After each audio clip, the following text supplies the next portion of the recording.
Okay. Welcome everyone to the 5th of March Councillor briefing. This afternoon we have a couple of workshops on ward forums. Well, actually one workshop on ward forum and the other one on portfolio and local government governance statement. Sorry, I'll get my words right shortly. But I would like to hand over to Sarah and Michael to lead ward forum discussion. Thank you, Lydia. Are we able to get the screen up with the presentation?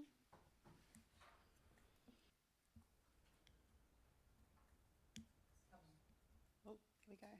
Lovely, thank you. Right, so kia ora koutou and thank you for being here today. As you well know, Waikirikiri Selwyn is changing not slowly, but rapidly. Our population is growing, our diversity is expanding, and the way people live, move and identify with place across Selwyn is shifting. Today is about stepping back and making sense of those shifts together.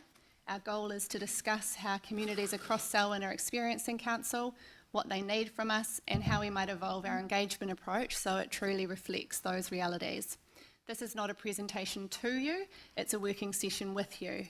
Your insights from your wards and communities will be crucial. Here's what I'd like us to focus on today, why we're here, the pace and nature of change across Selwyn, what we want to achieve by rethinking engagement, a clear look at Selwyn today, who lives here and how they live, what matters to different communities, how we currently engage and what's working or not, and importantly, your perspectives. We'll finish by co-designing the foundations for a more intentional place-aligned engagement model. My role today is to bring you the evidence and the insights. Your role is to ground that in your personal experience, what you hear, what you see, and what you know from your communities. Selwyn continues to be one of New Zealand's fastest growing districts. But what's important is not the growth itself, it's the variation in growth, identity, and lived or personal experience between different towns and wards. Our research shows that the way residents connect to council and to services and to their sense of place varies sharply by locality.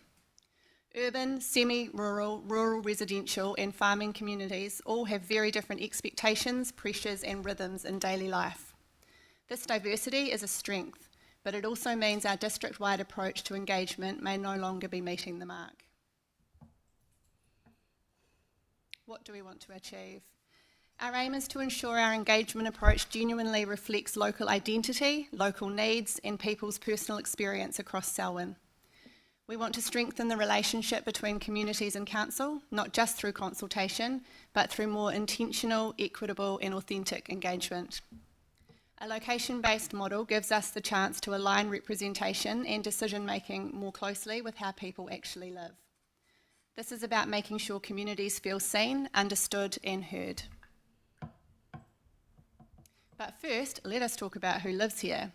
Selwyn today has just over 85,000 people, and not only are we growing fast, we're also younger than the national average, while at the same time seeing a steadily increasing proportion of residents aged 70 and over. We have a strong representation of families in the 35 to 54 year age bracket, and our diversity is growing, with significant Māori, Asian and Pacific communities. These demographics matter because they influence how people access information, how they engage with council, what they value and what barriers they face. And importantly, Selwyn is not a uniform population. The demographic profile of Melbourne is different from Springs, which is different from Ellesmere, Rolleston and Lincoln. This slide here helps to illustrate just how diverse our townships and rural communities are. Rolleston, Lincoln, Prebbleton, Darfield, West Melton, Leaston, each has its own identity, scale and service patterns. But what really stands out from the research is this: where people live is often not where they work, study, shop or access central services. For example, 1/3 of residents commute into Christchurch.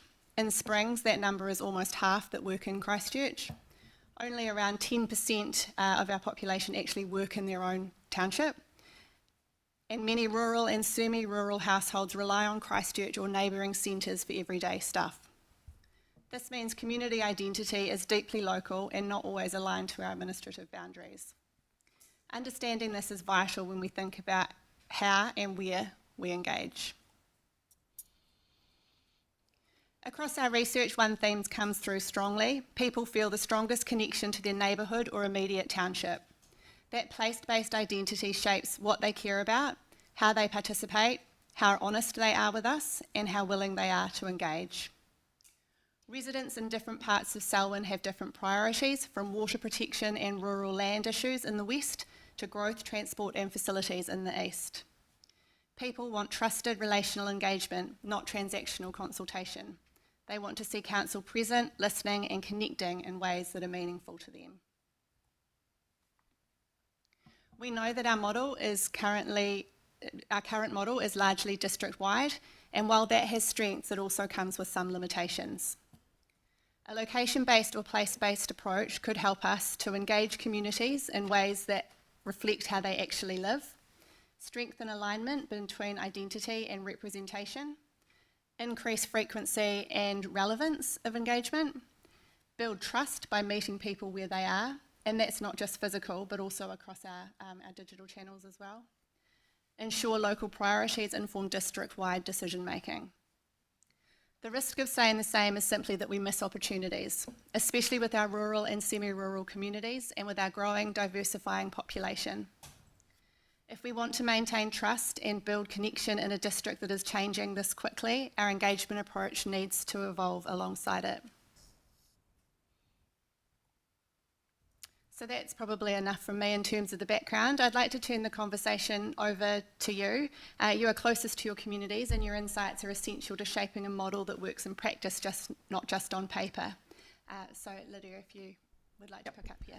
And I think, everyone was given a little bit of homework in the briefing document. It had some prompt questions and to think about those before we come to this workshop so that we can actually meaningfully feed into what this looks like. And then Sarah and co will take this away and shape up from our feedback a bit of a briefing on this, and we'll go over that and make sure that that actually looks right once we've done that. And I think when we're talking about Ward Forum, I know you've heard me talk about this quite a few times, and I'm really interested to hear from councillors about what does this look like for you and your community. I look at the question of how can we reach our community to be engaged and informed with what's happening for them locally. We've been on our half of our ward tours. And I think, this is kind of leaning into that as well, was around what is happening for our communities, because we are so different across this district. And so I really want to try and shape up something for us to be more informed and engaged with what's happening on the ground for people.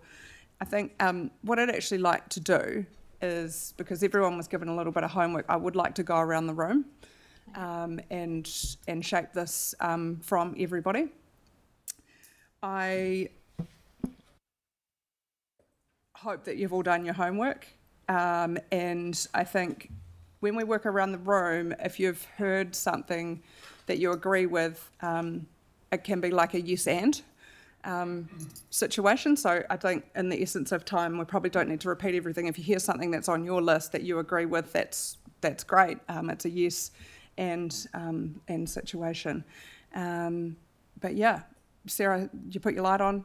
We'll start with you, and then we can work around. We'll go across the room to Reese, and then back around to finish with Sophie, if that's okay. Yeah. Okay, starting at the top. So Kapuna Springs Ward, biggest differences between communities in Kapuna Springs Ward, I've got down is the urban-suburban to semi-rural to rural lifestyles. You've got the broad spectrum in Springs District. It's very diverse, urban-suburban, living in Lincoln, Prebbleton, West Melton townships that also house a lot of elderly population. For them, vicinity obviously to medical facilities, supermarket services, and living in those retirement village developments. But alongside families, couples and students in Lincoln, which is its own little nuance there. Wanting the conveniences of the town or city, but with the space and pace of sort of a smaller, more relaxed place seems to be the theme. That's why people tend to stay in Lincoln or move to some of these places. Across the spectrum in terms of socio-economic, but there are certainly pockets of both very high and some lower socio-economic groups in there too. Residents groups, sports and interest groups are all very important for those people. In our semi-rural communities, mostly sort of village settlements and lifestyle blocks through Pebbleton, Ladbrokes, Taitapu, Broadfield, Whedons, larger family bases with strong links to their local schools and other interest groups. They're more attuned to country life, but a mix between town people wanting the peace of small country and retired farmers wanting less space, and then lifestyle blocks or life sentences, more peace, more weeds, uneconomic farm units but great country lifestyle versus there's still some traditional rural farms out there in Springs as well. And for them, they're incredibly self-sufficient. They're fairly intensive, obviously, farming operations with strong community participation for those people as well. Tensions between growth and identity. There's still a very strong farming link, obviously, with Lincoln, Pebbleton, West Melton townships. Lincoln was a service village for its farming community for so long, and a hub where that community came together in the village centre. And then the Ag College was obviously out of the village, but added strength to that agricultural feel. Naturally, with growth came dilution of that farming essence there, and you've got a number of surrounding Lincoln farmers who retired into Lincoln, and they have experienced a huge amount of change and probably begrudge that change of feel of the Lincoln space. They've gone from a village where they knew everybody and felt very much part of the heart of that community, and it's moved to a much busier, bigger town without that heart necessarily. And I think that seems to be what we hear more and more that Lincoln is missing, is just that heart of town. Many people who live in Lincoln choose to live there because it retains a pleasant sort of semi-rural vibe, has all the amenities desired, albeit still in need of some. My question, I guess, that I was asking myself, is identity as important if you have chosen to move there later in life? And I suspect that people have grown up and begrudged that change of identity and perhaps grieve for it, whereas people who have moved there and are part of that growth see the growth itself as part of that identity. Where you jump onto the bus sort of shapes your perspective on that, I suppose. And we kind of need to be careful of that as councillors. Some people out there welcome that identity change and want to be part of something new.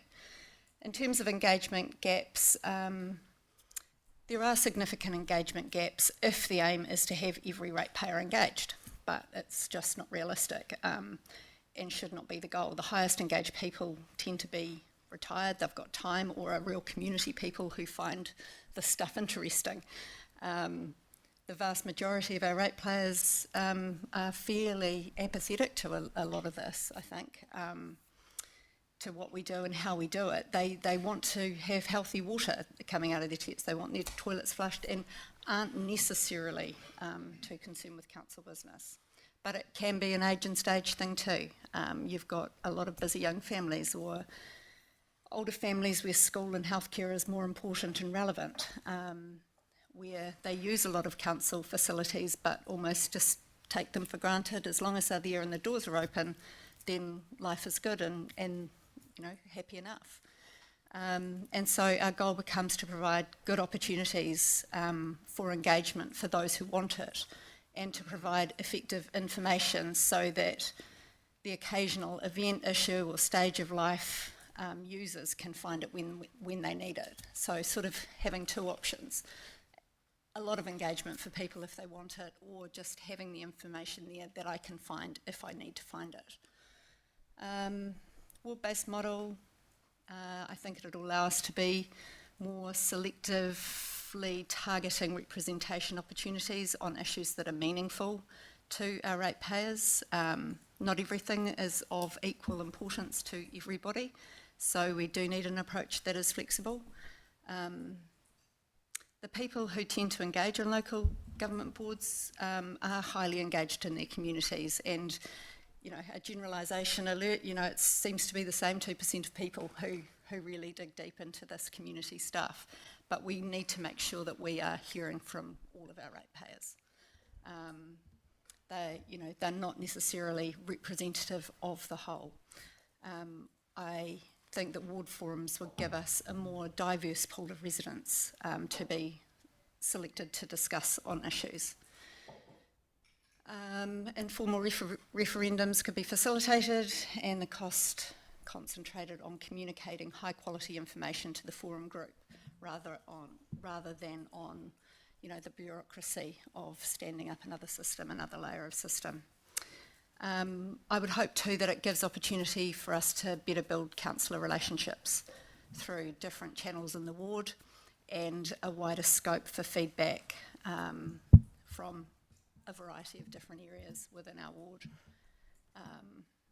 Risk, more dependent on councillor relationships potentially, more dependent on good facilitation and the question asking.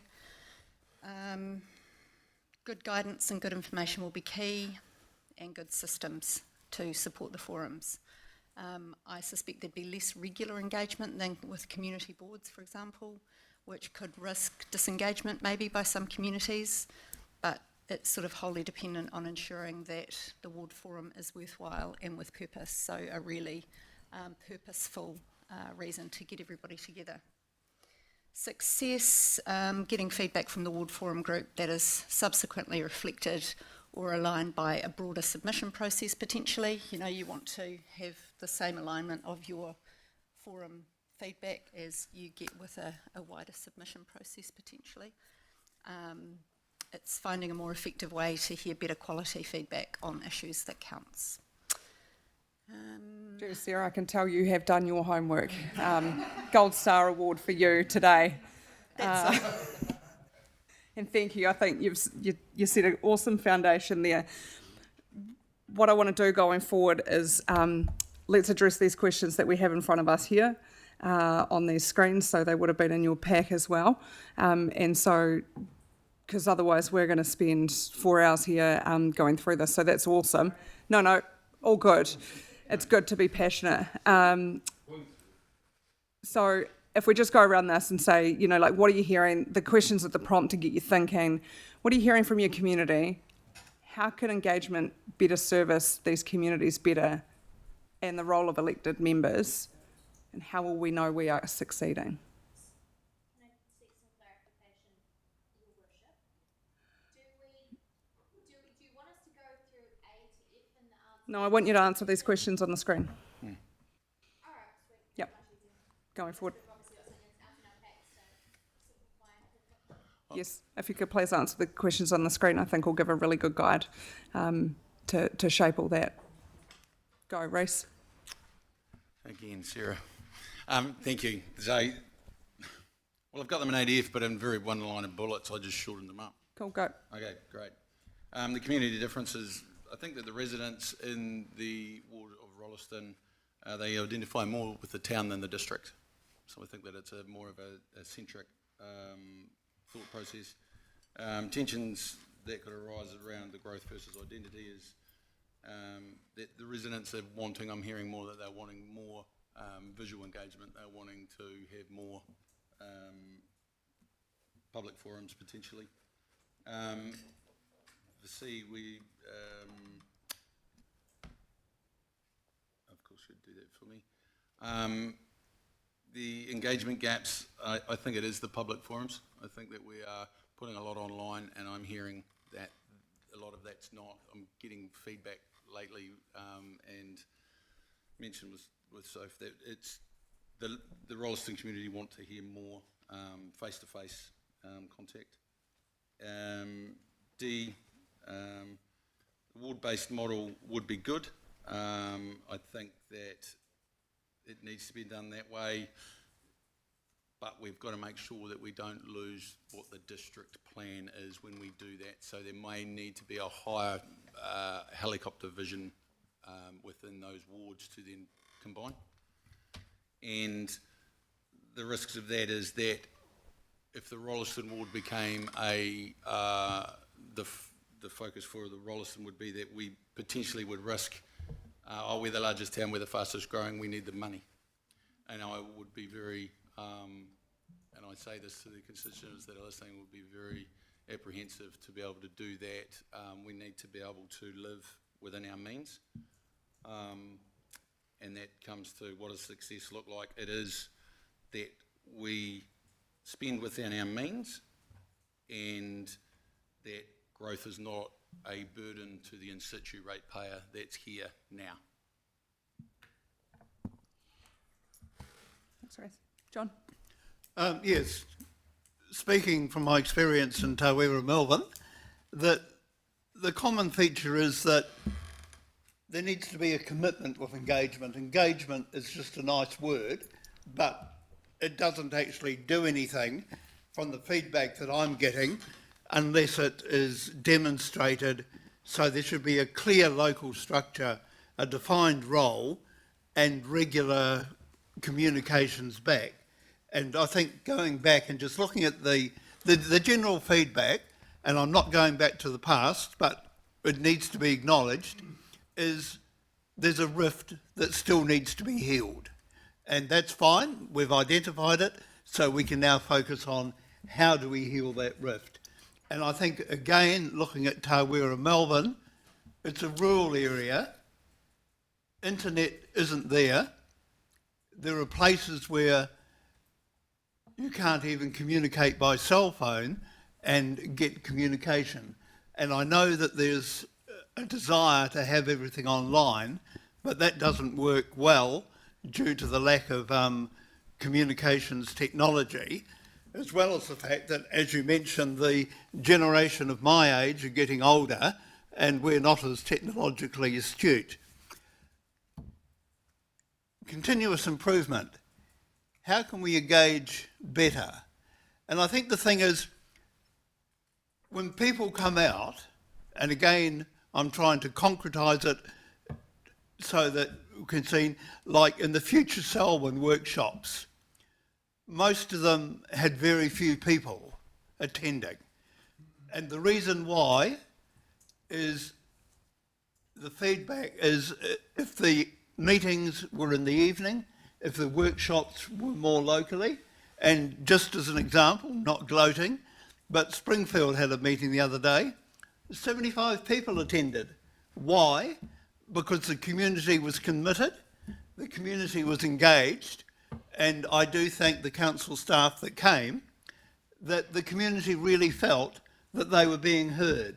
And the big gap is people do not feel they are being heard, and I think that's our constructive thing to resolve as we go forward. And then I'm struggling because not only is my hearing going, but my reading is going as well. Sorry? Yeah, I think the role of elected members is to get out there, talk with their community, be able to communicate with the officers in the council and get clear, accurate, timely information, and also get a heads up so that, for example, we were on the tour of Melbourne yesterday. We arrived at the Sheffield Pie Shop and horror, all the native planting had been mowed over. And a few days earlier, one of the council's controlled organisations had gone out to replant. So can you see what I'm meaning as a practical example about communication, working with the community and moving forward? Thank you. Thanks, John. Look, I think you make a couple of really good points there around timing and relevance is extremely important. And I think that's why, if we talk about your Springfield meeting, it was really successful because the timing suits that community and the relevance of the topic. for that community as well. So, you know, like, kudos to you for getting good engagement from our local community. And, you know, I think that those are all the things that we can learn as well. Denise? Yeah, I agree with what Reese has said, and I agree with what John has said. Coming from Springs Ward, and I have talked about this before, we really do need place-based consultation because all the different places around Samhain are very different. It's not the same for each centre. I did make some notes that I sent through on an email about the different communities. I'll just try and summarise it. From what I've observed in Prebbleton, like our main centre, we have quite a few main centres in Springs, so we also have diversity within Springs. Prebbleton has been historically somewhat split in their community advocacy, and that does hinder the progress. So I think we really do need to reach out to them more and help them to come together through the annual plan process, which is hopefully what the forums will do. They have a historic distrust. I know we don't want to go over the past, but they do have a historic distrust of council from numerous submissions and not being heard. Excessive development is also being forced on some families there. Obviously there's people moving in that will love that development, but the town feels like it has lost its identity because it is on a commuter route into Christchurch. They have a lot of core community groups there holding the community together, and there is succession planning, which is great. They don't have a town plan there, so we would need to work really hard on that community to bring them into wanting to join the party, I suppose. Lincoln also has had the same feelings. There's obviously the old community versus the new community. There's a bit of a void there in leadership at the moment. I think community associations do play a big role in what goes on because a lot of people will leave it to that group to take the leadership because obviously everyone can't speak at once. And we've now got the Lincoln Town Centre, the roadworks, which is obviously causing quite a lot of concern. Taitapu is quite different and much more self-contained and more rural type community, but they do have State Highway 73. We've got Springston, Ladbrokes and Broadfields, very quiet communities. They tend to keep to themselves. It would be good to bring them into some sort of engagement. I had looked at input, I don't know if I put it out to everyone, but to John's point about everyone not being online, which we do have a lot of people who aren't online either because they choose not to be or because they can't be. It's an equity issue of bringing in, and this sounds really old-fashioned, but bringing back notice boards in the towns, in the town centres. We have notice boards in most of them, but having like a corner of that notice board, like council corner. And so that's a way I think councillors could do that to save staff from having to do it, so that you update it every 2 weeks or 3 weeks with what's going on, what they can contribute to, what the latest things are that we are wanting engagement with. I think that would be, because then if it's at the supermarket, people are going to the supermarket, they can quickly look and they'll see what's going on. Mm-hmm. But that would need a big effort, to get the word out there. I think John said there's the Clocktown notice board. So, and I've looked in Taitapu, there's a notice board at the store. Lincoln, we used to have one, it's gone at the moment because of the roadworks, but hopefully it will come back. And usually someone looks after them so they can have that point there. And that's probably everything. Thank you. Thanks, Denise. It's good. I like the notice board idea. I think it's really good. Aaron? The identity, the clash between rural and urban's been spoken about. In terms of communications, I think a message I would give is when we're communicating, don't try and sell them stuff.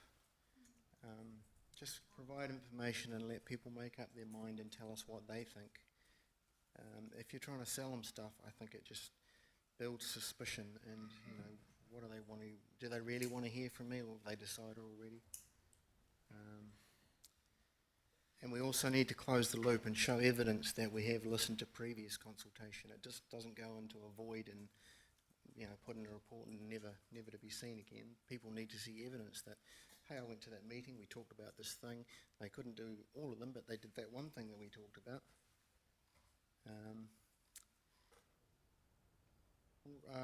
Ward versus location based, I think a bit of a mix of approaches so that it caters to different people's needs.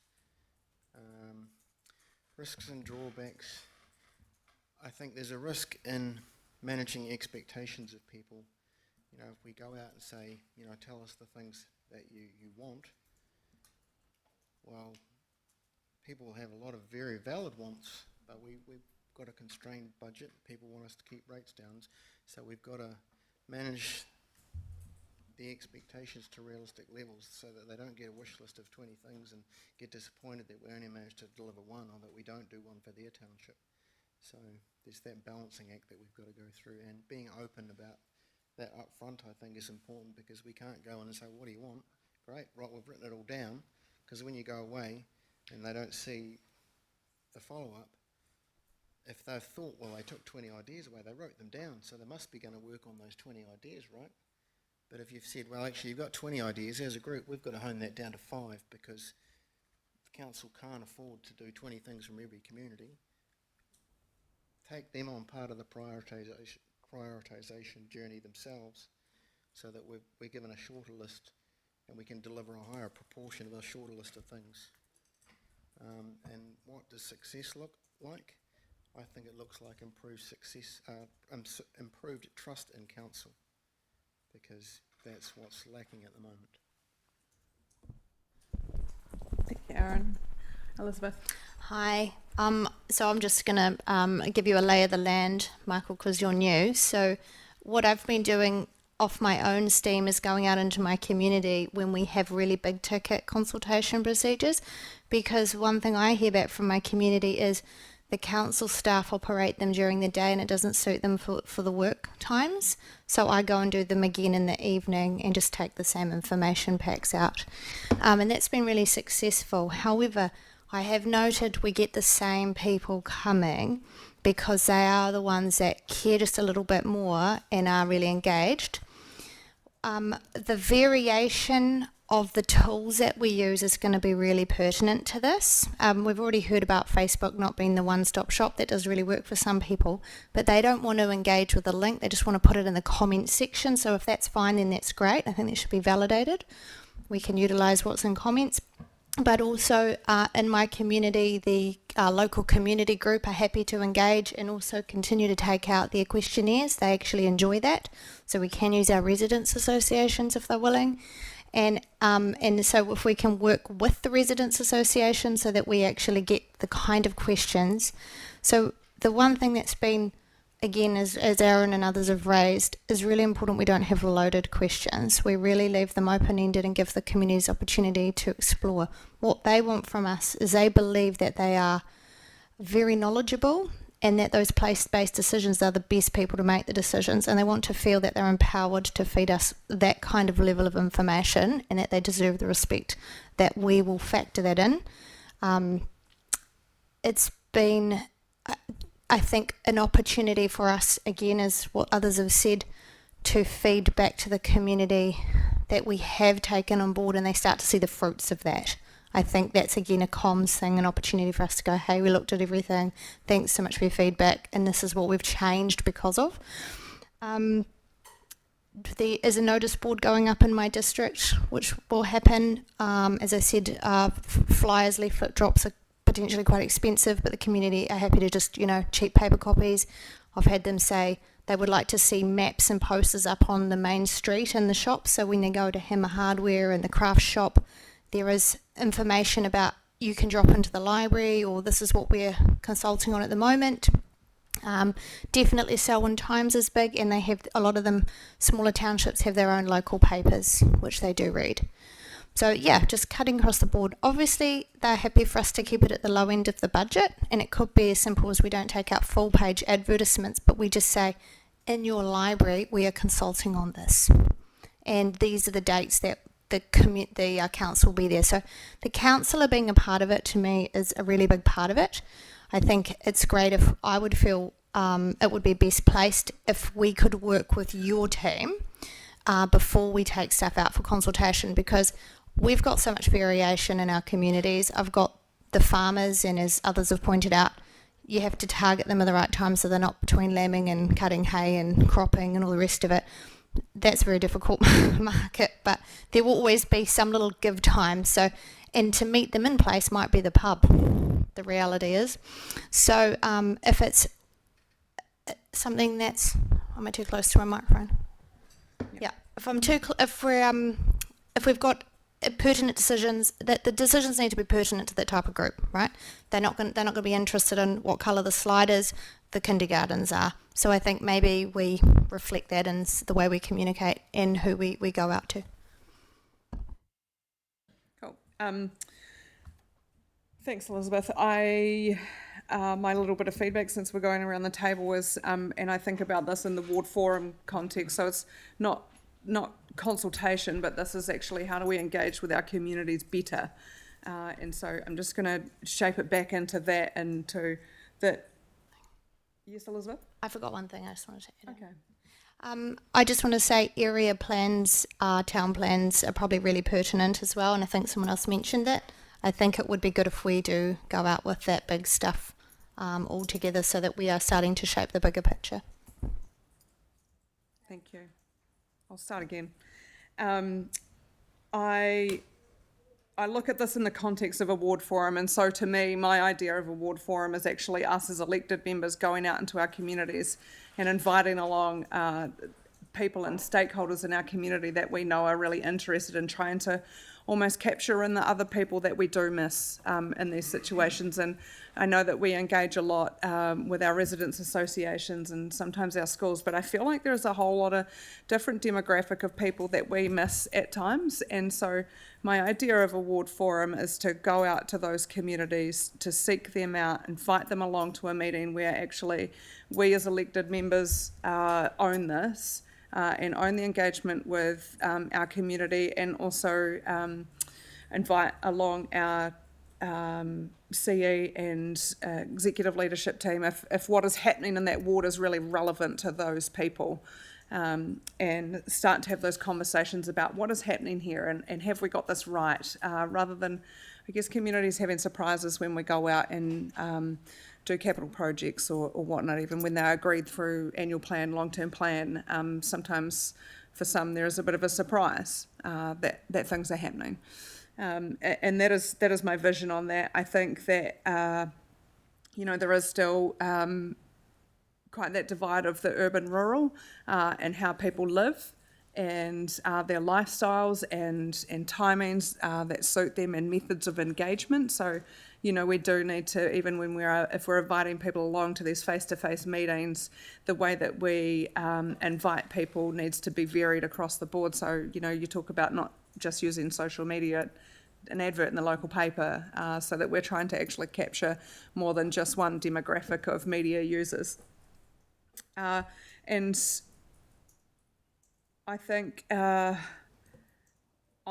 ward-based engagement is really good. I think, for Melbourne, they've got community board, and last triennium, Melbourne Community Board stood up some meetings that they invited residents associations, and I think that we've got a lot to learn from that situation, and that actually we can start to do that across this district, is stand those up and get those people along to those to have the conversations with our people, rather than just, I guess, engage in or formal consultation type engagement. I think, we've got different avenues that we can take through this.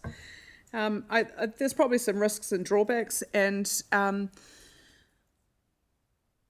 we're not going to get this right the first time that we go out, and there'll be constant lessons learned from this. But in my view, we've got to start somewhere, and being out and active in our community and welcoming in a different scenario, I think, is a really good start. And what is success? I think success is engagement with our community. If we're starting to have conversations with demographics of people that we haven't been having, and information sharing, I think, is actually the most important thing from us as this council. And when I say council, I mean elected members and this organisation and staff as well. That actually information sharing with our community is, I think, what is most successful in my mind. I'll leave it there. Big Red. Thanks, Lydia. You've put me off course now, but it's all good. I mean, I think for Rolleston, might probably, you sort of seem to see a lot of complaints in the social media, and people love to whinge. But I think they need to be reminded of how far we've actually come from as a town, and that's probably a conversation that I like to keep going. Like yesterday, you see someone complaining about a pothole out here at the traffic lights, which is fair enough. That's all cool. And it got dealt with accordingly. But at the other end of our area, we've got Burnham Camp, and those guys have probably gone, geez, I drove through 1,000 potholes on the way to Big Ram to Barmian, 10 years ago, so what's one? But when I go to our Rolleston Residents Association meeting, and there's like a dozen people there on a good night, that's probably something that we really need to get engaged with. And when we're listening to people whinge and they want to know the direction of growth, is actually just saying to them, mate, once a month there's a meeting down at the Rolleston Community Centre. If you turn up to that, every week there's a councillor there. Next month the mayor's there. Last month we had ECAN there talking about everything going on there with buses and public transport and everything. And I think probably across all wards we could actually get more engaged there with that. There we go. Thanks. Sam.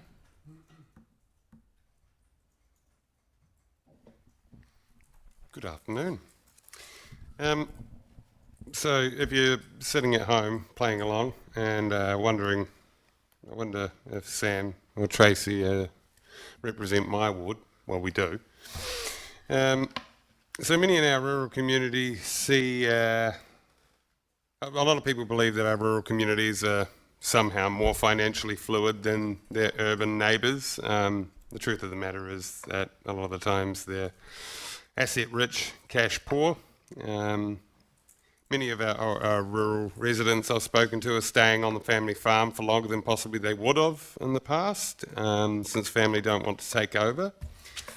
But the main thing that's reported back to me is people want good roads, safe water, empty rubbish bins, and for us to charge rates fairly, cut the fluff and do the real stuff.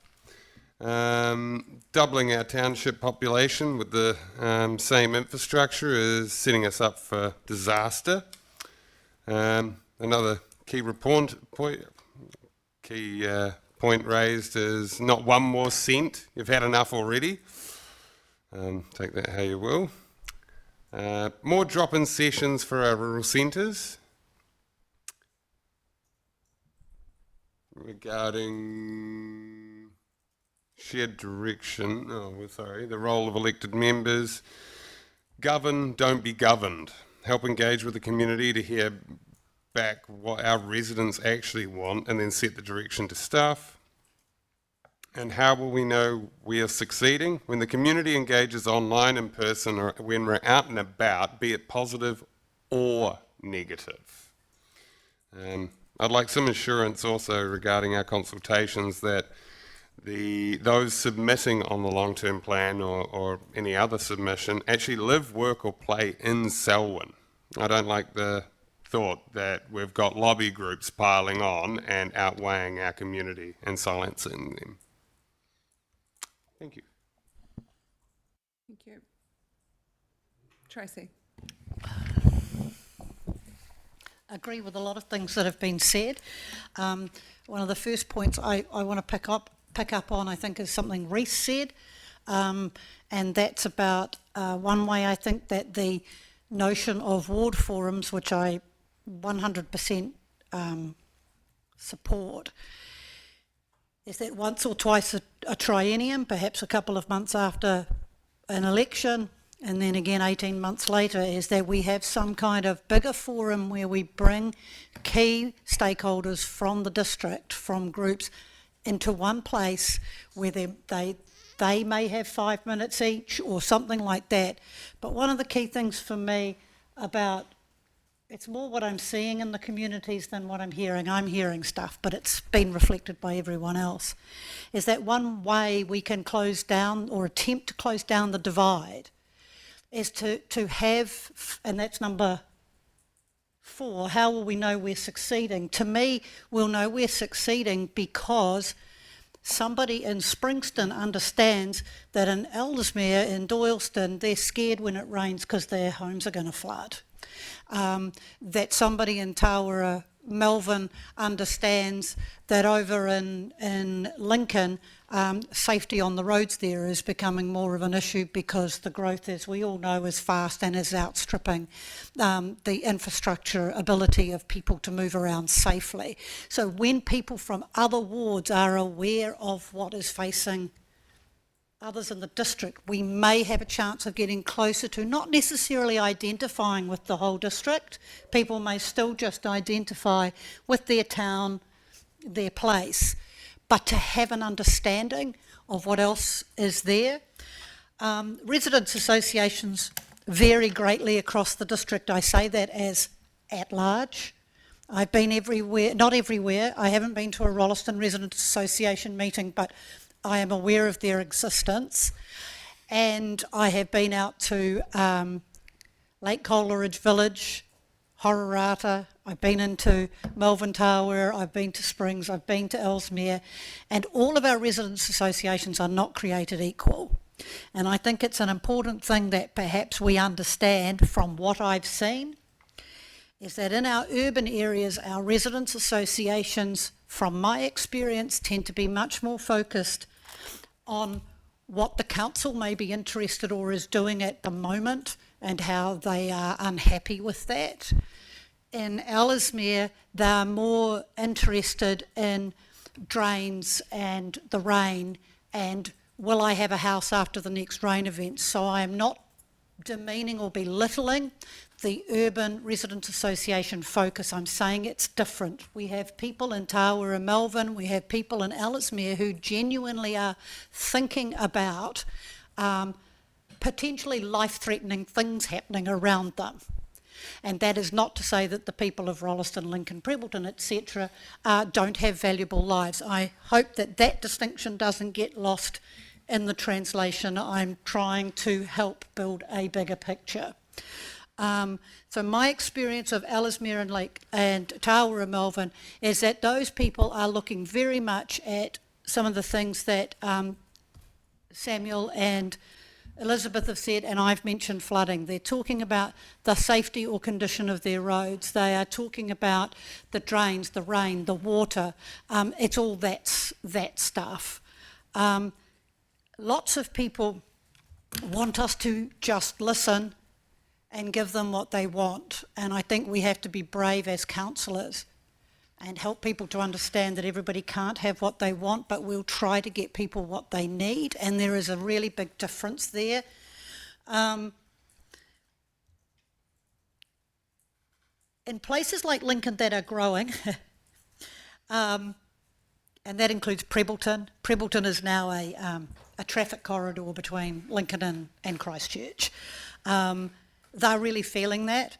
I don't get the sense that the people that I talk to who are moving to those places are still moving there because they're not Christchurch.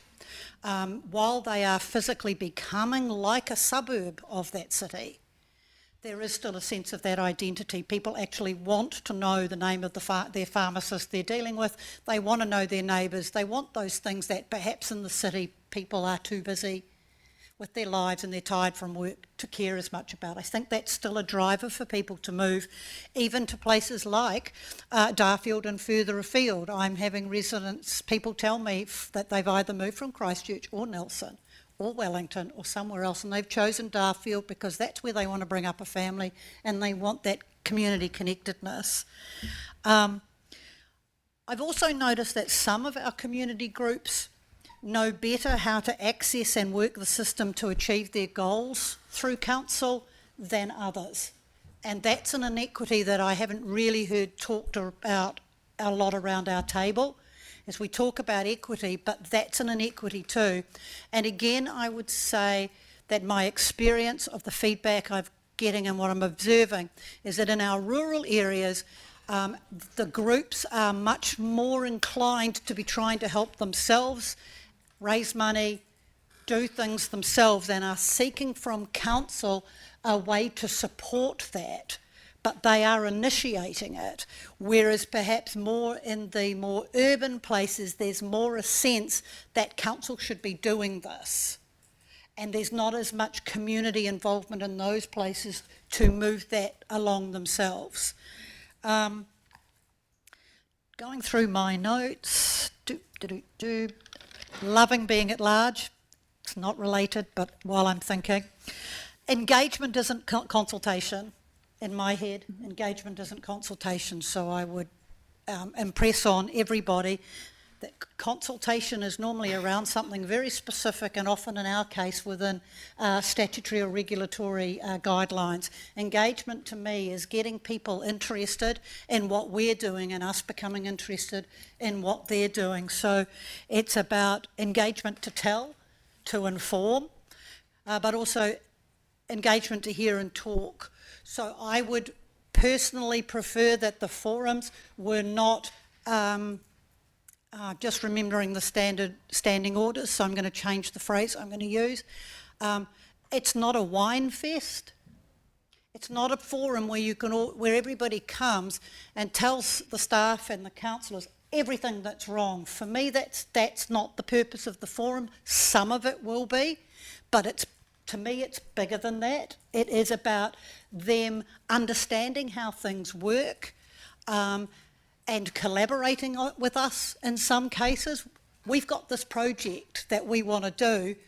How can you give us ideas? Who do we talk to? How might we do it? Those kinds of conversations, because there are already, in my view, lots of channels to make your complaints. Taura Melvin, incredibly speed conscious ward. They're very aware of the impact that speed on their roads is having in terms of crashes and stuff.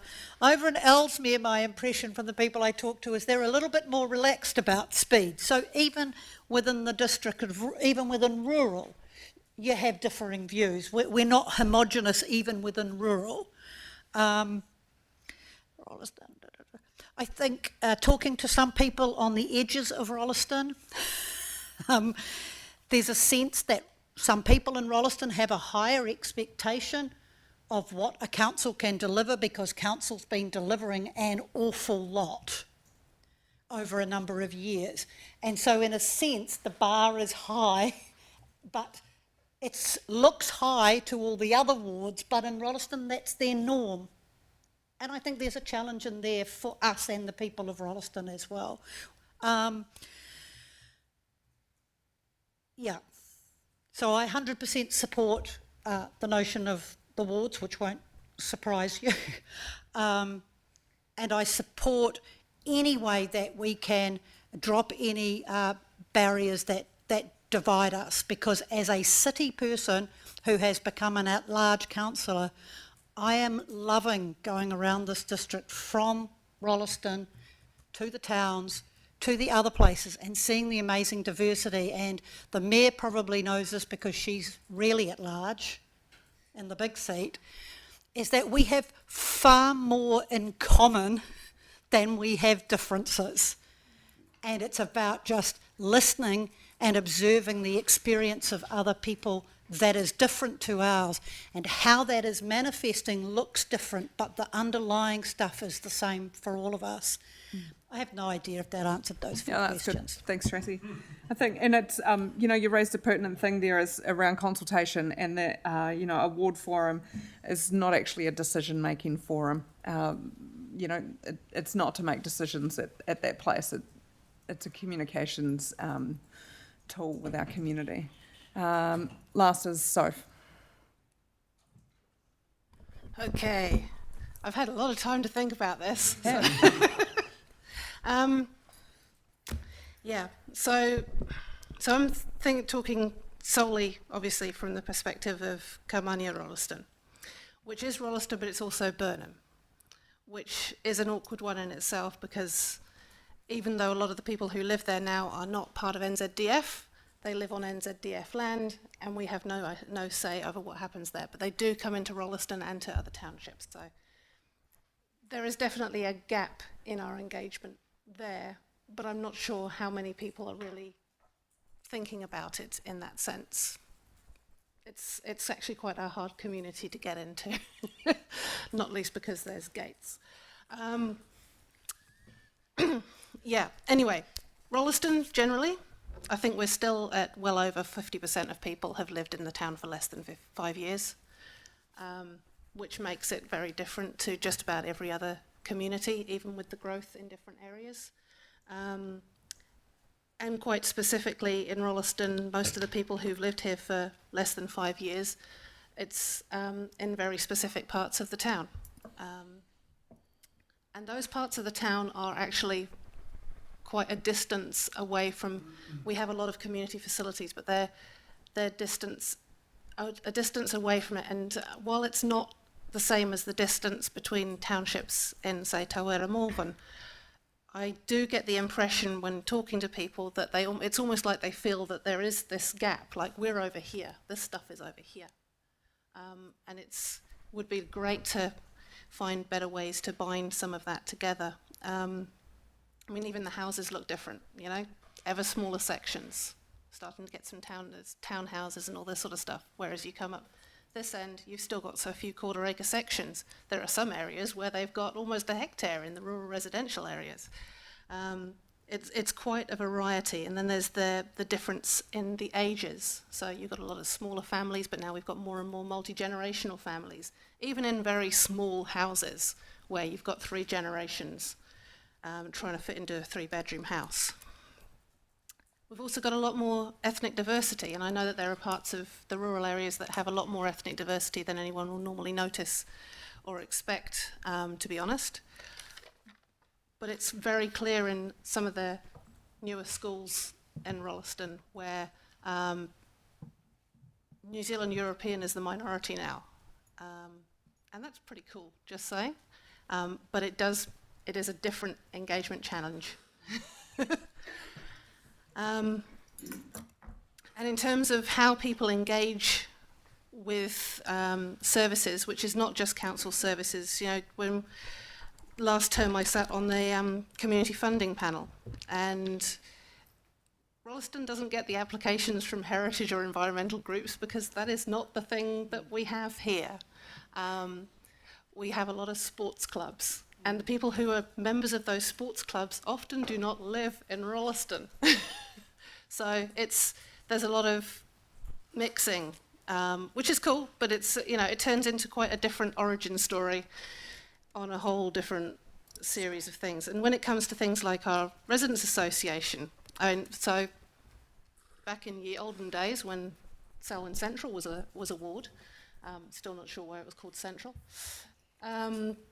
we had 3 or 4 residents associations, and they were always incorporated societies.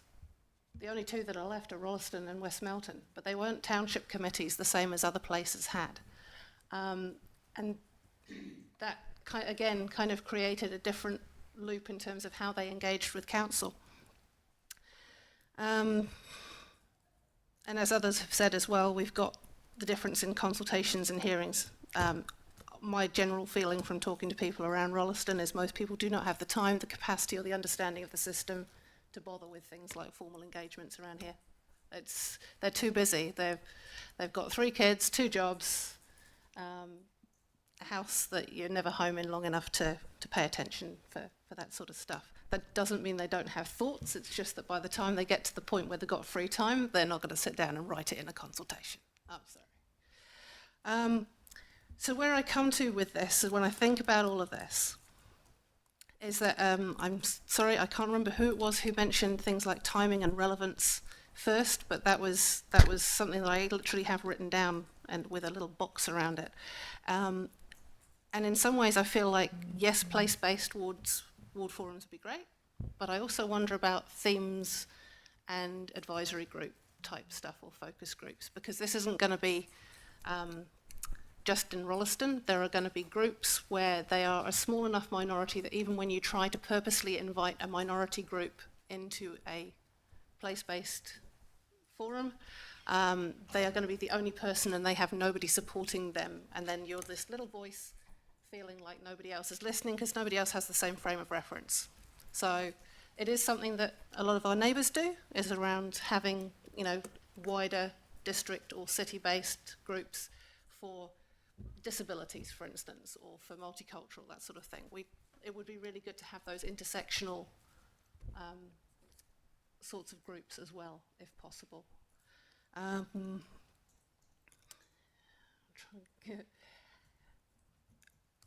Being a very young population, to be honest, the internet does really work here. I know it doesn't work everywhere, and it doesn't work for everybody, but it does work here. But we are very strong on Facebook, whereas our younger population is very strong on Instagram and any other platform. So that's, you know, if you talk about people who are sitting on a sofa flicking through stuff just wanting to reply, you kind of need a few more forums, maybe, in that sense. And I'll try to wrap it up just with what success for me would look like is just feeling like more voices are heard, not just the loud and the articulate.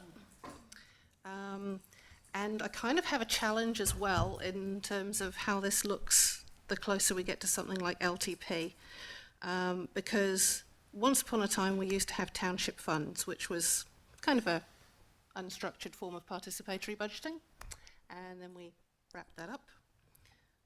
But that was a way where some groups felt like they could have more of a say of what happened. But, for instance, taking Rolleston Residents Association, and I do want to shout out to a couple of the guys there who are trying to work out how we can be more relevant, but it's without having more people who are representative of the town in the group, I struggle to see how that project is going to become more relevant. But for instance, when they did have access to a township budget, the projects that they wanted to invest in were very skewed towards what that particular demographic thought was important. But I would still love to see something like participatory budgeting go back to our townships at some point. Cool. Thank you. John, I know you got your light on real quick. Briefly, of course. How will we know we are succeeding is when people are telling us that they are heard and their local voice meaningfully informs district decisions. Nailed it, John. Thank you. Sarah, that gives you quite a lot of info. I'm pleased that this is recorded so that, you know, if you've missed any gaps in your notes there, there's a reference point for you. Do you just want to touch on where to from here, and then we can move on? Yeah, I'm also very glad that this has been recorded. So after today, our next steps are pretty straightforward. So we've been furiously taking notes, my colleague Michael, Claire and I, and we will collate your input and identify any common themes, of which there are many, and we'll integrate that with the research and data that we've kind of gone through here as well, and then we'll come back to you with a set of refined recommendations for your consideration and decision making. In terms of any additional thoughts you have over the next kind of 5 working days, if you could channel that through the governance team, and then that will land with us, they'll come through to us. I think we've kind of, I set the scene at the beginning that this process only works if it's shaped by both evidence and your understanding of your communities, and so today has been a key part of that. So ngā mihi nui, thank you for your openness and engagement today. Your leadership is central to helping us build a model that genuinely reflects Selwyn's communities and strengthens their connection to council. I'm really looking forward to working with you as we develop the next stage together. Cool. Thank you, Sarah and Michael. Cool, so moving on next, we have portfolios and local governance statement. So we'll swap Sarah with Sophie. Michael, you can stay in the hot seat for a little bit longer.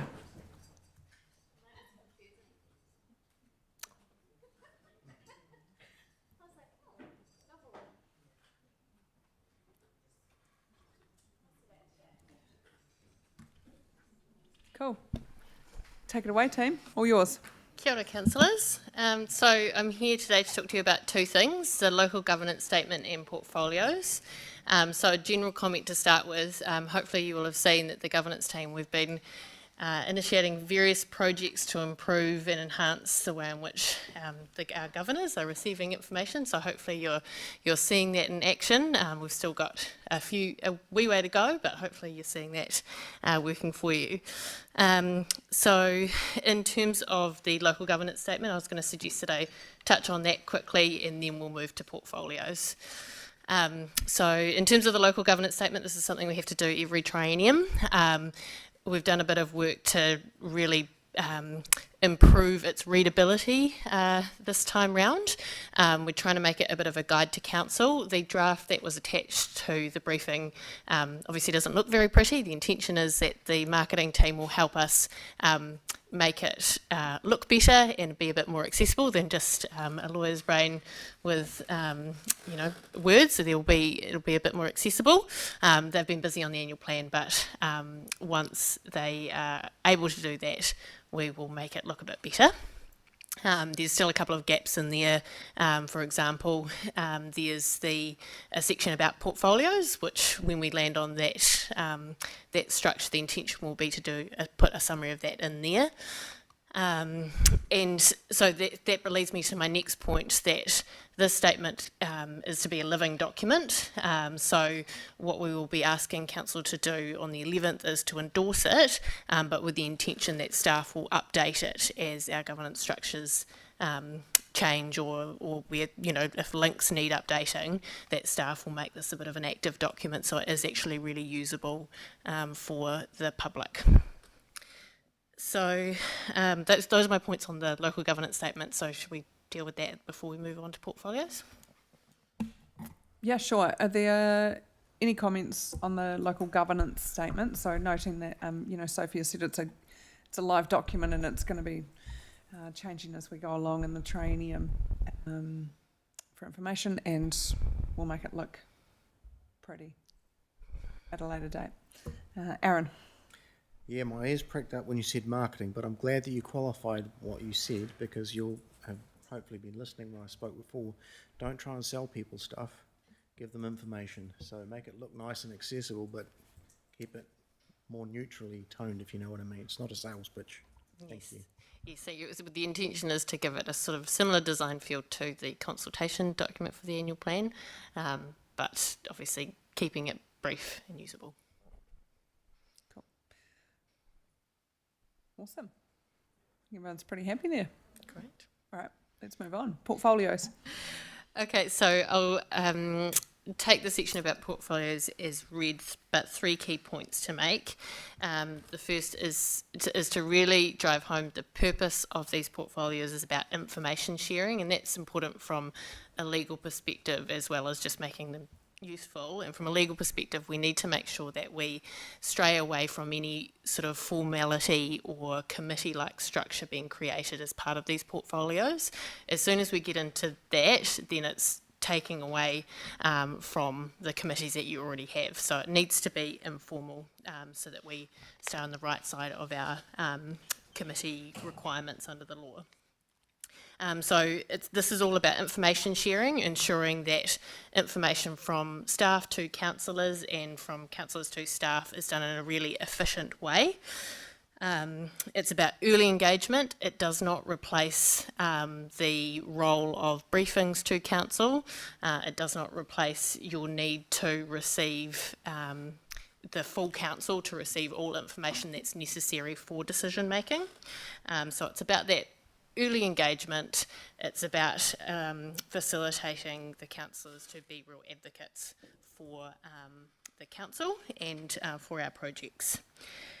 So also I wanted, second point is to highlight why we landed here as our recommended structure.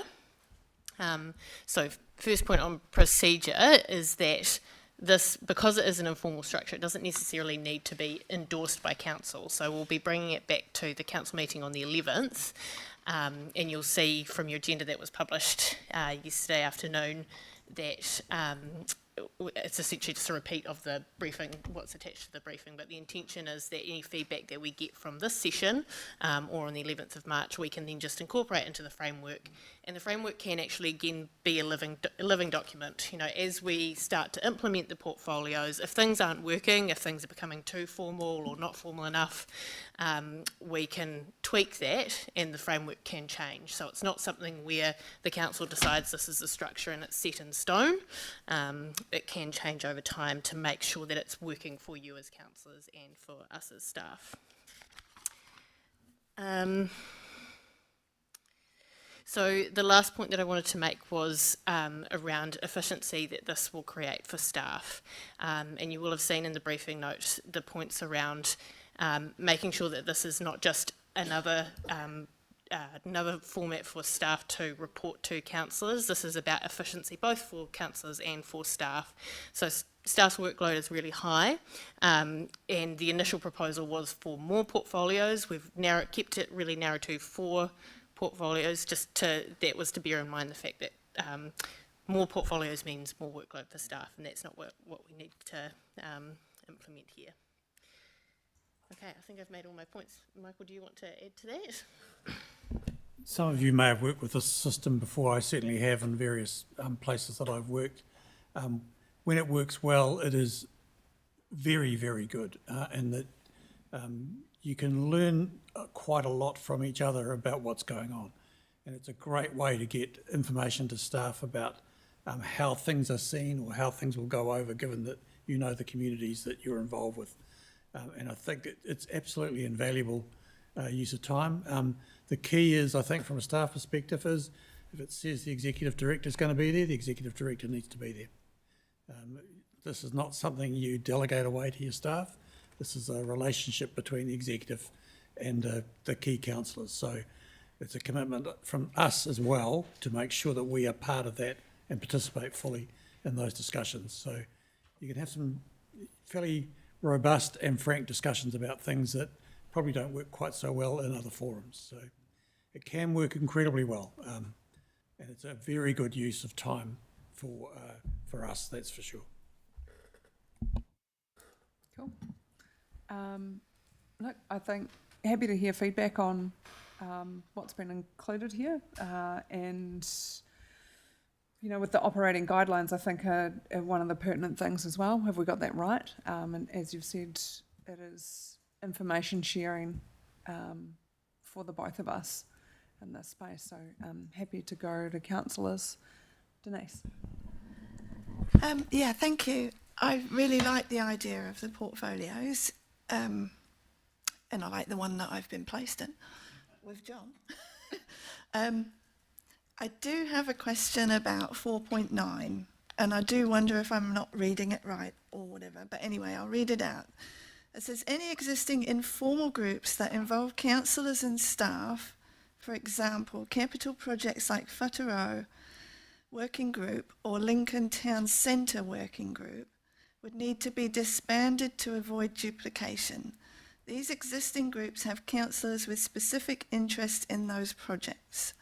To maintain the information flow from these interested councillors and still achieve the efficiencies of the portfolio structure, A, councillors who are involved in these groups would need to be assigned to that portfolio, or B, information would need to flow from the councillors on the portfolio covering these projects to other councillors who are interested but not on the portfolio. So that's great, that information would come to other people, that's fine. It says this compromise is critical to the success of the portfolio structure. So my worry is that I have been involved with the Lincoln Town Centre, and I do live there. It's outside my door. There's a big hole outside my door. So I do feel like I should be able to be involved in it, because every time I walk out the door I see the contractors, I see the businesses, I go and talk to them. So is there some way of incorporating, if it's a very specific place-based situation, that you can have some flexibility there? So I guess I'll talk to particularly that point in the paper, but I think Steve's got something to say as well. Yeah. But so on that, this is about what I was saying about avoiding duplication for staff. So what we don't want is them to be reporting to specific councillors on a project and then having to go to another meeting, spending another hour with other councillors on the same thing. So you read out there the two options to avoid that duplication. A third might be to specifically say that the portfolios don't cover those projects as scope, but then I think you would be reducing the effectiveness of portfolios. So I think it would be for the council to decide, is it, where do those reports, where does that information sharing sit? Does it sit with a project, in which case it's outside of the scope of the portfolio, or you use the portfolios to their full effect and you work together as councillors to make sure that whoever's on that portfolio is sharing that information with the fellow councillors. So. Yeah, I think it's something that the team have considered, because we got a question earlier in the week, Denise, and I think Soph's outlined that it's a balancing act, and what we want to do is start well, and it might just be we do try and get a balance on this. It could be that we exclude some in-flight projects that are currently underway that are benefiting from some informal conversations, and we just take them out of the scope of the portfolio. But at some point we might transition or we might change, and I think the key point is it's a living approach, and we want to start it because I think there's going to be real value for the entire council for us delivering this work. We probably need a little bit more time to think about what is the right approach, and I guess that's why we want to get your feedback today, because we know that that's really important for you, and it'll be important for the councillors who are currently involved in that. So we're just keen to hear some feedback, and it might be that we need to take some thought back to consider how we could make that and what would be the pros and cons. Yeah, because I did put it in an email, and it's because I wouldn't want to be on the infrastructure portfolio per se, because it's not my strength, and there's other people here that it is their strength. But when it's something that is so relevant to your life, and I've been involved in it before I became a councillor, so I know the whole history of how it's all come about, and it's not been an easy path. It's not an easy path right now, so I would really like to be further involved in it. So yeah, thank you. And I think in my mind, it's not about excluding people from anything, because we actually have a responsibility to information share with each other as well, and we need to have some faith in each other to do that too, and yeah, I'm not sure. I think we do need to work out how we do this. And, there might actually be things that are of particular interest. And you say, like Lincoln Town Centre, and, if you're looking at the infrastructure and property, maybe it is actually just a small heads up to say, hey, Denise, this conversation is going on. Do you just want to be part of this? Pop in for half an hour and be part of this conversation, because we know it's really important to you. Yeah. And so I think it's, the faith in us as governance team and having these portfolios is actually thinking outside, like, who is this potentially, the things that we're talking about, what might they affect? And the same will probably go to you, if you talk about customer and community.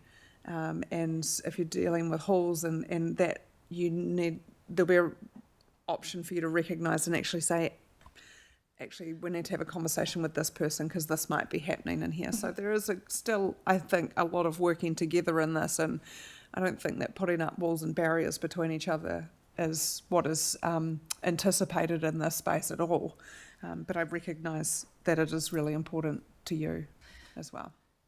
Yeah, I think it was just the way that it was worded made it sound a bit sort of like one was mutually exclusive of the other, whereas there could be some of that wording could maybe be included in there just to make it clear. Yeah, and this is, like we're floating ideas of what works, and this is where the feedback's really great. Yeah. And this and how we scope this up. Yeah, cool. Thank you. Awesome. Elizabeth. I've had a bit of a think about this early on in the week, and I looked at the one planning, climate, environment, resilience. There's an awful lot packed into the scope of that group, and I actually wonder whether that could be split off, because I feel that the area plans are going to take a big body of work on their own, and I would personally prefer to see that split from the rest of that. And I think you could definitely, with RMA building reform and the other strategies there, that could be more than enough for one group to be chewing off. So I was wondering about splitting that off, and I would love, as I've been bleating on about it for some time, to be on the area plan one, and I would love to nominate that Aaron comes off the governance and law reform and could join that with me, and we could leave Tracy on her own, because Tracy would be more than capable of pumping that workload out, I'm sure, Tracy. And even potentially, because you've got 3 down the bottom in infrastructure and property, and just wondering because Big Red's got some other portfolios outside. He's got the waste management trust that he's on, and I'm trying to think what else, on GCP, and I just feel that he could be really beneficial to that top group, getting into the RMA and the building reform, that sort of thing. That's just my suggestion, something to have a look at.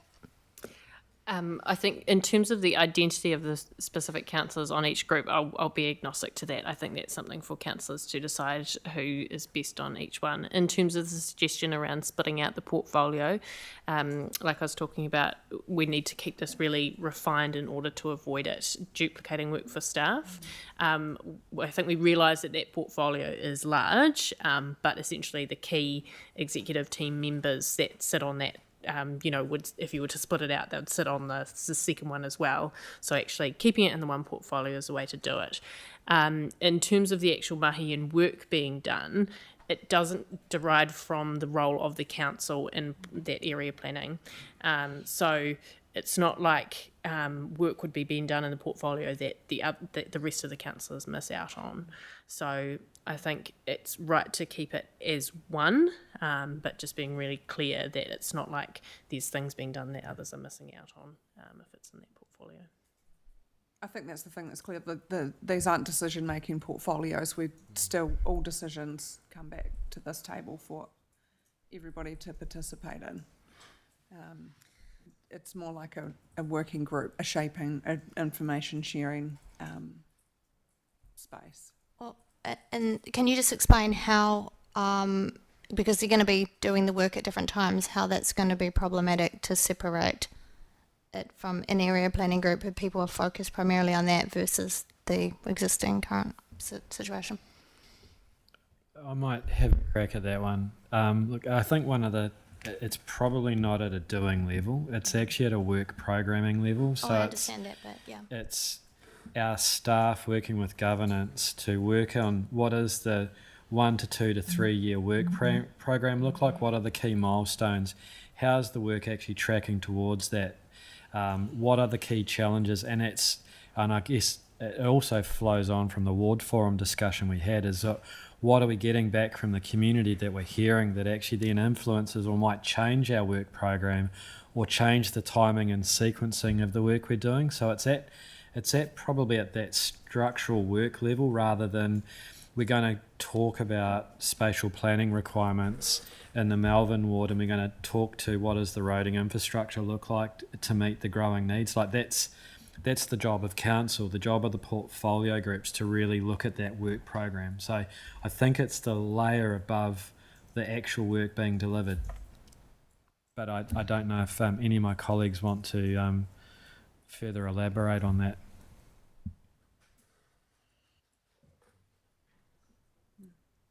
No, look, I think you're absolutely right.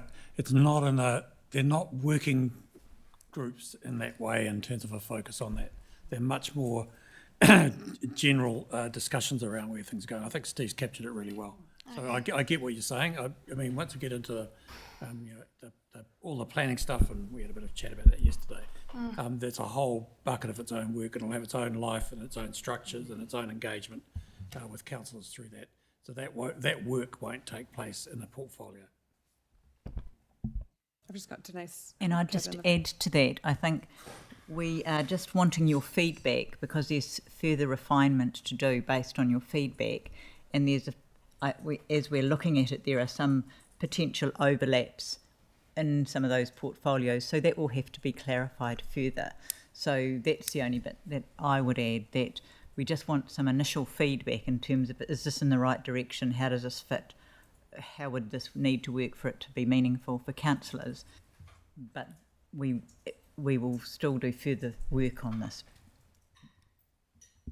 Thank you. It's relevant to the topic, I'm sorry, but it's out of coloured sequence. It is. Would we have to express our conflict of interest within these portfolios if we had one? Well, we know your conflict of interest. It's listed on a register. It doesn't diminish your skill set that you have in your personal capacity. And remember, there's no decisions here. No, and I mean, you know, you can't say that Tracy's got a conflict of interest because she's been a lawyer and she's working through, governance law and reform. It's actually the skill set that you have as individuals that you feed into this. I think that the key point to note there is that this is not a decision-making body. This is guidance and partnership and relationship focus. It's about work programming, not decision-making. The decision-making still sits around this table. Tracy. To Denise's point, if it's a 4.9A or a 4.9B, then my preference is 4.9B. For all the reasons that everybody else has said.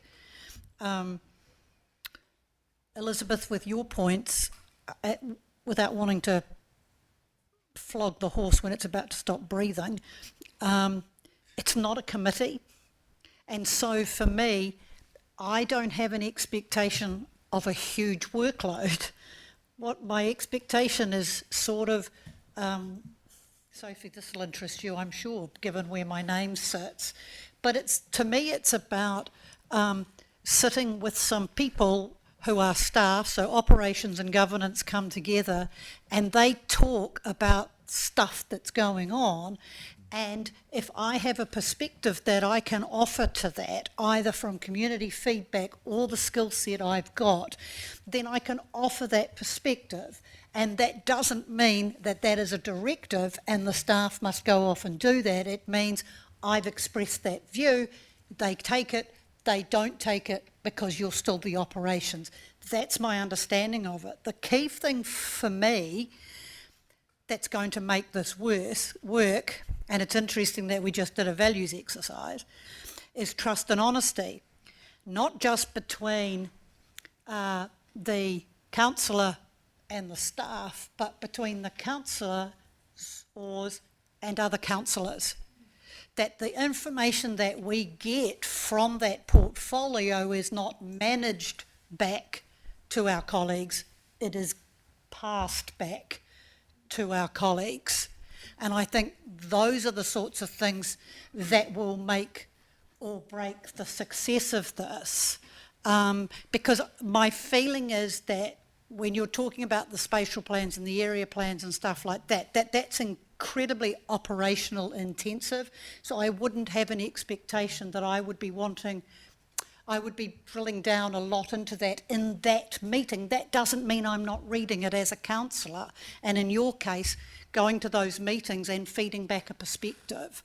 So I guess I'm just mindful that we're trying to save staff time as well as give staff a perspective of the community and what we are seeing, and that if we create more portfolios that we may defeat our own purpose. So that, it's still a lot, but that's all I've got. Thanks. Sarah? Thank you. I'm just interested, Mike, in your experience, what does make this portfolio approach successful? Is it about the systems or the processes, or, you know, how? Without being glib about it, it's actually, can you develop the relationship? Yeah.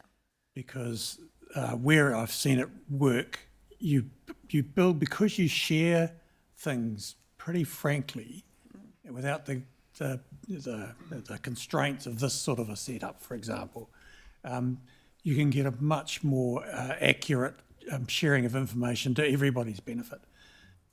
But turning up is number one, and that's why I made my comment about the EDs.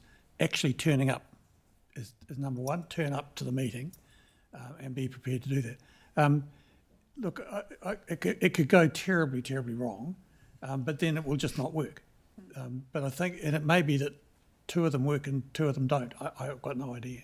But in the end, I think over time, you learn to understand how each other works. But those unique, and I refer to Tracy's comment, the unique perspectives that each bring, and you're able to share and have those discussions, allows you to grow and learn and incorporate that into your thinking. So, yeah, and then I found them fun. I'm not sure I'm supposed to have fun at work, but I found them quite fun because you do get different things than you do sitting in your office staring at a bloody computer, excuse my language. I wasn't at the standing orders training, so obviously I missed something somewhere. But you can feel much more engaged with what's going on, to be fair. I mean, if you're coming to these portfolio meetings and you're going home, or if you're looking at it and thinking, oh, it's another, I don't want to go to this and I'd rather be doing 1,000 other things, we've lost the plot. There should be like, it's a great opportunity. I can work well with these people. I've got some things to share. I'm really interested to find out X. Yeah. That's when, to be honest, that's when it hums and it buzzes. Yeah.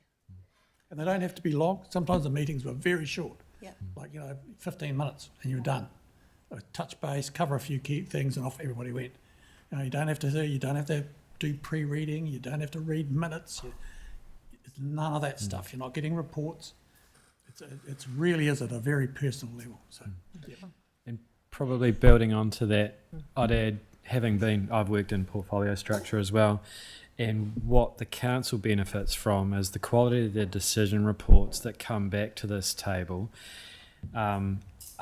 become better as well, because the team have worked with the portfolio leads over weeks and months and years, so that there's an understanding and there's a different perspective brought to those papers that just comes through in the way the team then approach those papers. And what you'll find is the decisions will get better and easier. No less complex though. Could I give an example even from just around the table today? So Aaron made the comment around, don't try to sell us stuff. So it's that sort of perspective that might well have come up in a portfolio discussion where Aaron might have said, you're going into this direction, this sounds like a sales thing, that's not going to work. You're just going to alienate people. Yep. You're not going to connect with the community if you pitch it like that. And we might not have had any idea that there would be that issue, but you will know your community or what that is about and be able to go, actually guys, if you really want to make sure we convey the council's position on X, Y and Z, you need to think about how you might shape that. So to me, it's a relatively trivial example, but it's a very good example of exactly what happens in my experience on portfolio groups. And you go, okay, and that's really helpful. Like, and actually, now we'll do this in this way that might be more effective. So you sort of have to do it to find out how it works, if you know what I mean. Yeah, so just closer to the source of opinions, perspectives, decisions, which is all good. I was kind of thinking, what is the risk of sort of creating silos within the organisation, ensuring that, and I guess that's just about information flow and communication flow. What about topics that potentially cross over portfolio areas? Is there sort of any of that? That's where it's getting the scope correct and being really clear which goes in what. And so, like Denise was talking about, making sure that the bullet points in the framework are clear, and where it's not clear, we can add in that information. Cool. Thank you. That would be another example of where the papers that then come for decision, that scope overlaps actually addressed through the advice that comes through, rather than, unintended misses in the report because we've just taken it on a functional basis. So again, that's another example of where you ask the question, what is this overlap? And 9 times out of 10 we've already covered it, but that 1 time out of 10 it's actually improved the report. Agree. It's the insights that you provide from your community and your skill set that you have as elected members that is so important to feed into the stuff that comes to this table. And I think we need to give it a go. John? Yes, look, I agree. And having worked in previous councils on a portfolio basis, I agree very much it's relationship based.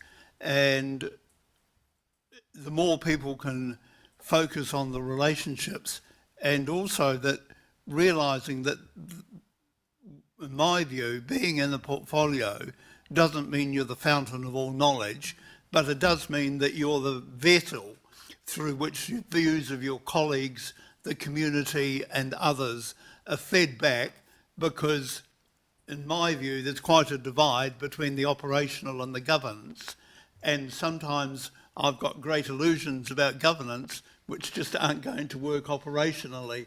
So the portfolio is a good way for me to be slapped around the ears and move on. Always some gold there, isn't there, Bruce? I'd like to second that. Just to great idea. This portfolio thing, it will be very interesting and I'm sure challenging at times.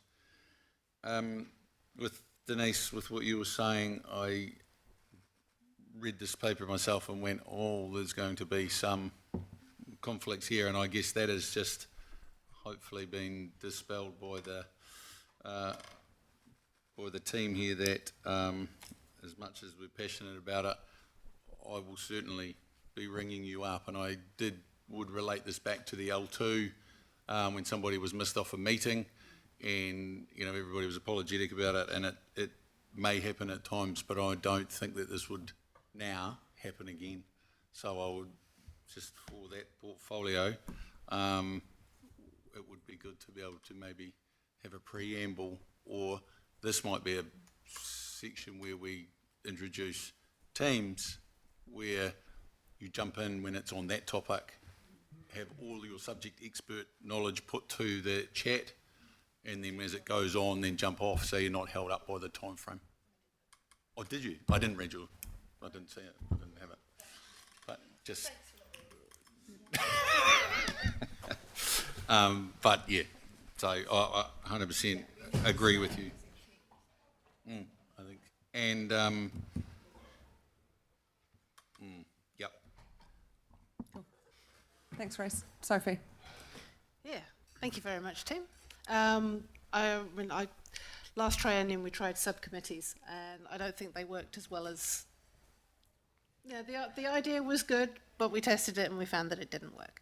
And that's, we tried to have them do decision making, that wasn't so good, and they suffered from an awful lot of overlap. And I don't think we're going to get away from the overlap part, so like others have said, we need some way of making sure that if there is overlap that is going to cause a bit of strife, then we can at least structure it to something that is good. But yeah, I like this. It feels like an opportunity for all sides to sort of pick each other's brains and soundboard ideas before we get to the big room and the full reports and everything, and that's really good. So I do have a question, which is around, is there a thought that this would then lead to potentially realigning who's on which internal and external appointments? Because there is a bit of misalignment there. Yes. Short answer, yes. I was waiting for today's feedback, and then I have our list of what external portfolios look like, and there may need to be some realignment to what those are, just to make sure that actually we are successful in the flow of information into our external committees as well as relevant. So yes. Okay, cool. And just responding to Elizabeth's point, though, not here anymore. I think that the planning, climate, environment and resilience one, yes, it's a big patch, but they are all related. Like I can't really see how you'd split area plan out of something that's got RM reform in it, so because they're literally tied together, and so are the others. So, and that's totally where I love sitting. So thank you for putting me in there. They are hand in glove situation, and they are, yeah, they are all going to work in together through those processes. And I think, you know, to me, that's a really important to have that soundboarding as well. It is, but it's also a piece of work that has been ongoing for quite some time. So it's not like we're starting from scratch. Staff have done heaps of work in this space, so it's building on that, not starting from the beginning. That's me. And I'll be ex officio on all of them, so you can have the pleasure of me dropping by when it's of my interest. Aaron. I guess this gives us a framework to work within. I don't, aside from the issue of Lincoln and Whaturaa, which has been discussed, I don't see it as being a particularly constraining set of rules that, you know, we can't sort of explore how things work. So my thinking is that we give it a crack for 3 months, but we make a note now that we're going to revisit it and share our learnings about what's working, what's not, do we need to tweak things, so that we genuinely are sort of putting in a cycle of improvement, if you like, rather than just sort of say, oh, we're going to have portfolios, and at the end of 3 years we go, oh, well, some of them worked, some of them didn't. Yeah. Because hopefully we can learn from each other's experiences during that process. And sort of picking up on Reese's point,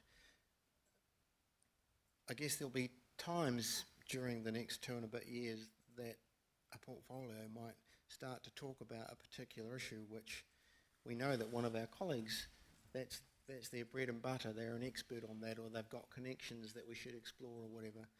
So being able to sort of co-opt someone in for, maybe it's for a month or even for one meeting. Reece, you're the water guy.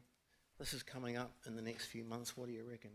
Giving the We Portfolio group your benefit of your expertise for a short period of time. So yeah, just give it a crack, I reckon. If I could, I reckon, well, you might want to review after 6 months. Rather, I'm just thinking it's going to take a couple of months to get up and get the hang of it.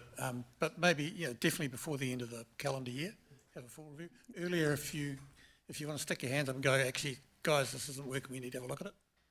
We can be flexible. Yeah. But I think the other thing I'm happy to hear is, you know, like, your names are placed in here around the skill set that we know of, and so if you feel like that isn't right, please say so. I mean, I think it's pretty close to what everyone brings and where their passions lie, but also happy to get that feedback as well if you feel like it's not entirely correct. Reece. Just these portfolios, we all generate for a year or two and within these portfolios. It's just the quality that's coming out in the papers and the briefs, right? That's where we see this is the end game. Yeah. It leads to quality informed decision making. Aaron. Recognising your comment about, you've suggested the spots where our expertise might be best placed. There is also another school of thought for perhaps in 12 months, you don't have a wholesale shift around, but maybe 1 or 2 people move around to just sort of grow that broader knowledge, bring some different perspectives in. You know, I learn about some of the stuff that you've been telling Margaret about or whatever. So, yeah. Yeah, look, and I think it's not fixed. I think we do that 6-month review and actually check in and say, is this working for everyone? Are you happy? You know, what is going on here? And I think that's a really important checkpoint through this process and make sure it's working for us and for ELT as well in this space. Cool. Everyone's happy? All right. Oh, thank you, team. It has been a really great discussion today, actually, from our standing order workshop this morning to working through councillor values to this, and I think the day's flowed really nicely, and I've taken quite quite a bit away from today. So, yeah, I've really appreciated the time that has been put into this. So thank you. Oh, all right.